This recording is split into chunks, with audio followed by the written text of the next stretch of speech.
Bonjour et bienvenue à la capsule Saine alimentation pendant la grossesse.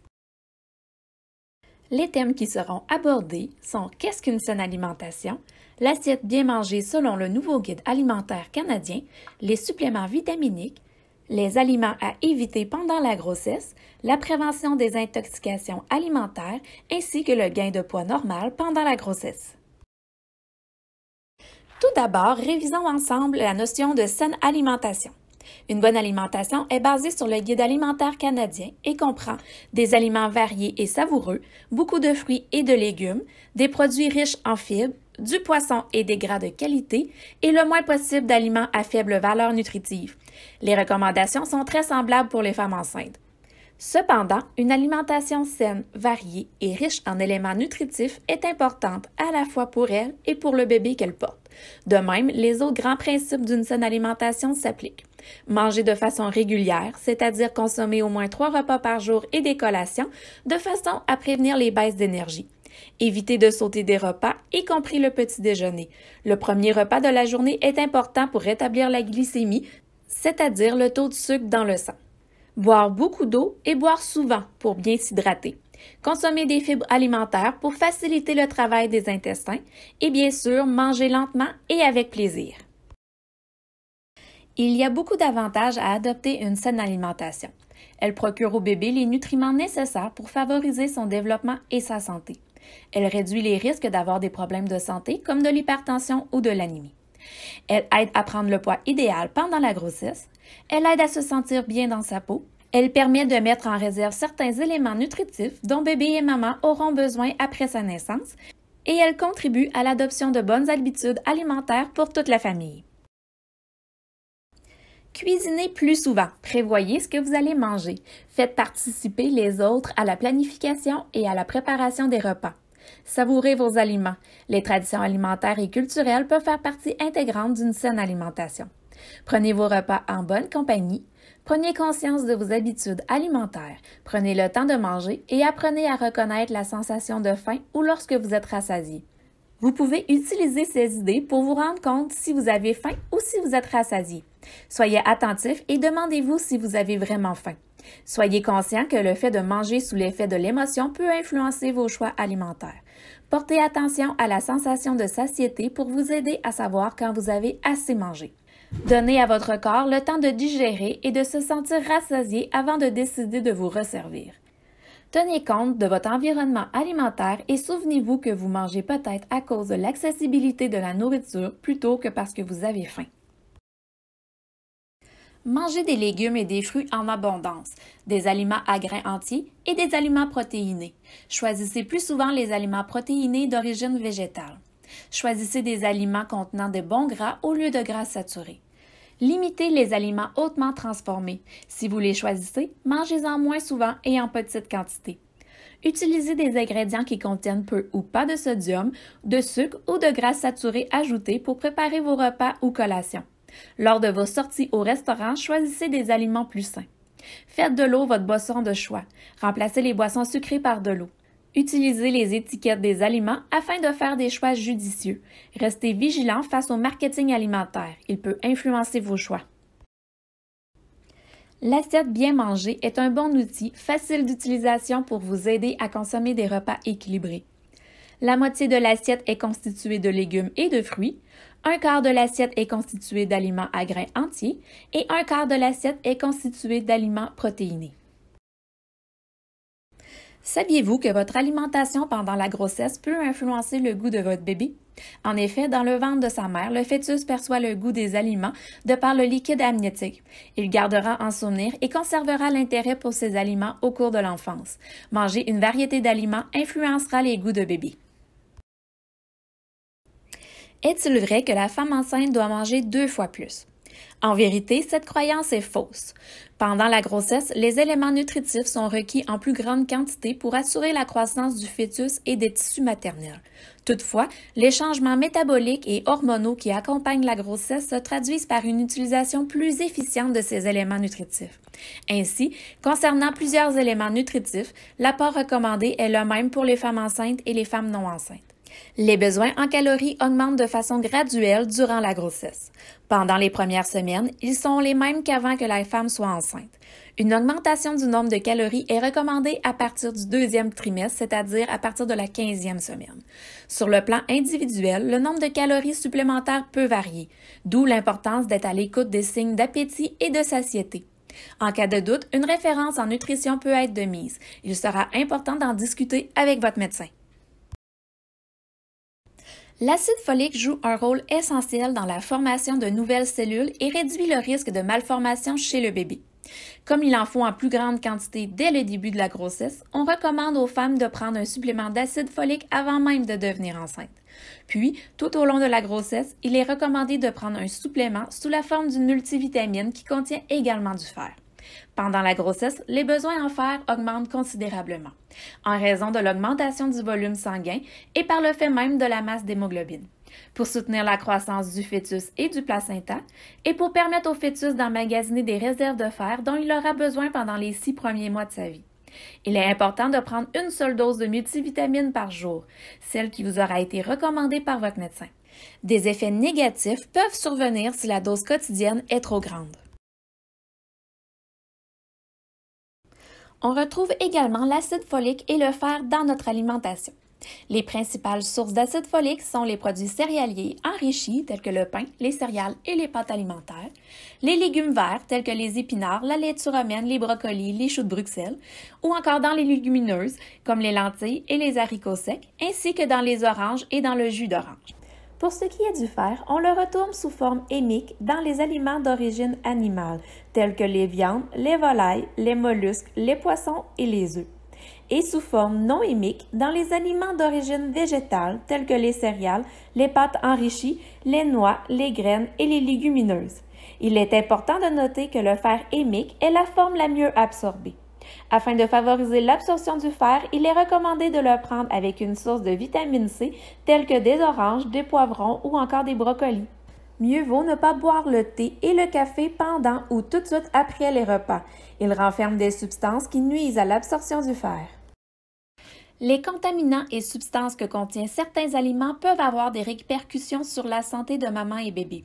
À cause de tous les changements qui se produisent dans votre corps, vous et votre bébé à naître est plus à risque d'un empoisonnement alimentaire. Votre système immunitaire est plus faible et il a plus de difficultés à lutter contre les infections. Il est donc important d'être vigilant dans la préparation et la consommation de certains aliments. Abordons ce sujet avec un petit questionnaire. Vrai ou faux? Je peux manger du foie pendant la grossesse comme source de fer. La réponse est faux. Le foie est une excellente source de fer. Toutefois, il n'est pas recommandé d'en consommer pendant la grossesse à cause de sa teneur élevée en vitamine A. Pour la plupart des types de foie, la teneur en vitamine A d'une seule portion excède l'apport maximal tolérable fixé chez les femmes en âge de procréer. La vitamine A joue plusieurs rôles importants dans l'organisme. Elle favorise une bonne vision, participe à la croissance des os et des dents, elle contribue à la santé de la peau et des muqueuses et protège contre les infections. Il est donc important d'en obtenir suffisamment. Toutefois, si elle est consommée en trop grande quantité, elle peut causer des malformations congénitales chez le fœtus.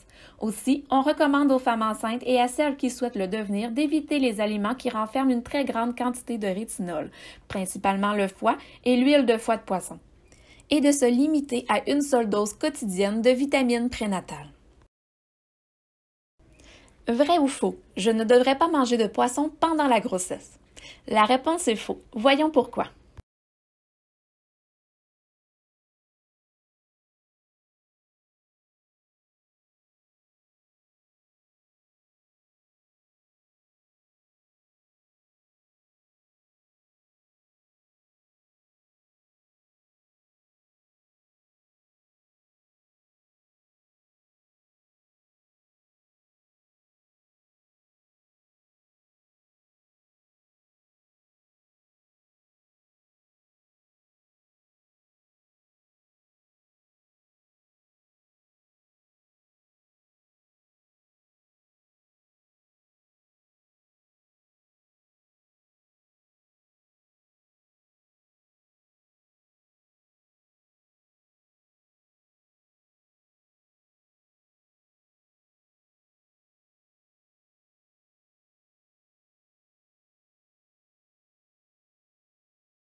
Des bénéfices sur le plan cognitif et visuel ont été observés en lien avec la consommation d'acides gras oméga 3 d'origine marine. On sait par exemple que la concentration d'ADH dans le cerveau augmente très rapidement durant la grossesse, puis durant les premières années de vie. L'accumulation se poursuit pendant l'enfance et l'adolescence, quoique plus lentement. Le cerveau a besoin de cette substance non seulement pour fonctionner, mais aussi pour se développer. Pour combler leurs besoins en acides gras oméga 3, Santé Canada conseille aux femmes enceintes de consommer au moins 150 g de poisson cuit chaque semaine et de privilégier les poissons gras tels que le saumon, la truite, le maquereau de l'Atlantique et le hareng, les fruits de mer tels que les moules et les huîtres, les graines et l'huile de lin, l'huile de canola, les fèves et l'huile de soya, ainsi que les noix de Grenoble. À ce jour, comme les preuves sont insuffisantes, on ne peut ni recommander ni déconseiller aux femmes enceintes de prendre un supplément d'oméga 3. Il peut être prudent pour les femmes enceintes de limiter leur consommation de caféine à environ 300 mg par jour. Cette quantité équivaut environ à 2 à 3 tasses de café. Il est important de consommer celle-ci au moins 2 heures avant ou après le repas pour ne pas nuire à l'absorption du fer. Les boissons énergisantes ou relaxantes sont à éviter durant la grossesse. Ces boissons contiennent des produits à base de plantes dont la sécurité n'est pas démontrée chez la femme enceinte. Elles contiennent des quantités élevées de caféine et certaines peuvent même contenir de l'alcool. Plusieurs femmes enceintes croient à tort que les produits à base de plantes sont inoffensifs car elles sont naturelles. À ce jour, la liste des tisanes sécuritaires pendant la grossesse est très courte. Certaines tisanes peuvent avoir des effets toxiques et nuire à la grossesse. La plupart des experts font conséquemment des recommandations suivantes. Pendant le premier trimestre de la grossesse, les femmes enceintes ne devraient consommer aucun médicament, aucune plante médicinale, ni aucun produit de santé naturelle, à moins d'une recommandation de leur médecin ou d'un pharmacien. Les tisanes suivantes sont généralement considérées comme inoffensives si elles sont consommées avec modération, c'est-à-dire 2 à 3 tasses par jour. Les tisanes de pelure d'agrumes ou d'orange, les tisanes au gingembre qui se sont avérées efficaces pour diminuer les nausées matinales, les tisanes à la mélisse officinale et les tisanes à l'églantier. Les substituts de sucre peuvent être consommés sans danger selon Santé Canada, sauf les cyclamates car leurs effets ne sont pas connus. Il est à noter que l'étiquette des édulcorants de table au cyclamate doit apporter la mention qu'ils ne doivent être utilisés que sur l'avis d'un médecin. Il est important de ne pas surconsommer des aliments contenant des substituts de sucre aux dépens des aliments plus nutritifs. La consommation d'une trop grande quantité de polyalcool peut causer des malaises gastriques et avoir un effet laxatif. Les infections d'origine alimentaire peuvent être très néfastes pour la grossesse. Des bactéries comme la listeria peuvent traverser le placenta. La listériose est relativement rare. Par contre, le risque de contacter la maladie est de 15 à 20 fois plus élevé chez les femmes enceintes que chez tout autre adulte en santé. Cette vulnérabilité est en partie liée à des changements de l'immunité durant la grossesse. Voici quelques exemples de précautions à prendre. Se laver les mains souvent lorsque vous manipulez les aliments. Laver les légumes et les fruits crus, y compris la pelure. Bien faire cuire les viandes, la volaille, les fruits de mer, les poissons et les saucisses. Décongeler des aliments au réfrigérateur ou au four micro-ondes et non à la température de la pièce. Bien respecter les dates de péremption des aliments. Comme les femmes enceintes et les bébés à naître sont plus susceptibles d'être victimes d'intoxication alimentaire, on conseille aux femmes enceintes de faire cuire les aliments à une température interne sûre, d'éviter de consommer des produits crus ou insuffisamment cuits. Cette recommandation inclut la viande, la volaille, les poissons, les mollusques et les crustacés, ainsi que les aliments préparés avec ces aliments, tels que les sushis, les sashimi, le carpaccio, les tartares et les ceviches. Évitez de consommer les aliments qui ont pu être en contact avec des viandes, volailles et poissons crus à cause des risques de contamination croisée. L'indice de masse corporelle de la femme avant d'être enceinte ainsi que le poids qu'elle prend durant sa grossesse ont tous deux une influence déterminante sur la croissance du fœtal. Ils sont étroitement associés au poids à la naissance du bébé ainsi qu'à plusieurs indicateurs de santé de la mère et du bébé. Les gains de poids recommandés varient d'une femme à l'autre et parfois d'une grossesse à l'autre chez une même femme. Les recommandations sur le gain de poids pendant la grossesse se basent sur l'IMC au moment de devenir enceinte. La prise de poids est graduelle, soit environ 2 à 3 kg, soit 4,5 à 6,5 livres pendant le premier trimestre, et 500 grammes, soit 1 livre par semaine à partir de la 15e semaine de grossesse. Cette recommandation ne s'applique pas pour les grossesses gémellaires ou chez les moins de 17 ans. Le poids que gagne la mère inclut par exemple le poids du bébé qu'elle porte, mais aussi celui des structures qui assurent la protection et le développement du fœtus, tels que le placenta, l'utérus qui grossit, le sang qui augmente et le liquide amniotique, ainsi que celles qui préparent la mère pour la période postnatale et l'allaitement, telles que les glandes mammaires qui s'activent au niveau des seins et les réserves de graisse maternelle. Votre bébé a besoin de vous pour se nourrir. Évitez les longues périodes sans manger et les régimes qui vous priveront de plusieurs nutriments et énergie. Bien manger durant la grossesse contribue à son bon déroulement, à la croissance, au développement et à la bonne santé de votre bébé, ainsi qu'au maintien et à l'amélioration de votre propre santé. Chaque régime amincissant présente des risques pour la femme enceinte et son bébé. Consultez votre médecin avant de commencer ou de poursuivre une diète particulière. Une consultation avec une nutritionniste pourrait être de mise.